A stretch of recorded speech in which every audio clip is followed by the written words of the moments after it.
एक बार की बात है, एक छोटा गांव घने जंगल के पास बसा था। उस जंगल को शापित वन कहा जाता था। लोग मानते थे कि वहां रात में जाने वाला कभी वापस नहीं आता। लेकिन आदित्य, जो गांव का एक जिज्ञासु युवक था, इस बात पर यकीन नहीं करता था। एक दिन उसने ठान लिया कि वह इस रहस्य को सुलझाएगा। उसने अपने दोस्तों को साथ चलने को कहा, लेकिन डर के मारे कोई तैयार नहीं हुआ। अकेले ही आदित्य रात के अंधेरे में टॉर्च और एक चाकू लेकर जंगल में घुस गया।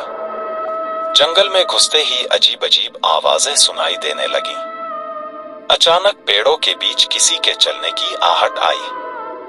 आदित्य ने टॉर्च की रोशनी उस दिशा में डाली, लेकिन कुछ नहीं दिखा। थोड़ी ही देर बाद उसे एक पुरानी टूटी हुई हवेली नजर आई।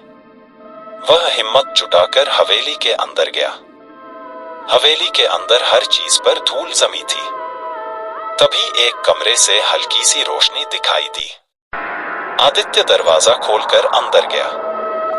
वहां एक बूढ़ा आदमी बैठा था, जिसकी आंखें डरावनी चमक रही थी। उसने आदित्य से कहा, तुमने बहुत बड़ी गलती की यहाँ आकर। अब तुम इस जंगल का हिस्सा बन जाओगे। इतना कहते ही बूढ़ा आदमी गायब हो गया और दरवाजे अपने आप बंद हो गए। आदित्य की चीखें हवेली की दीवारों में गूंजने लगी। अगले दिन गांव वालों ने देखा कि आदित्य कभी वापस नहीं आया। गांव वाले आज भी उस जंगल को शापित मानते हैं और वहां जाने से डरते हैं। इसी तरह की हॉरर स्टोरी के लिए हमारे चैनल को सब्सक्राइब करें।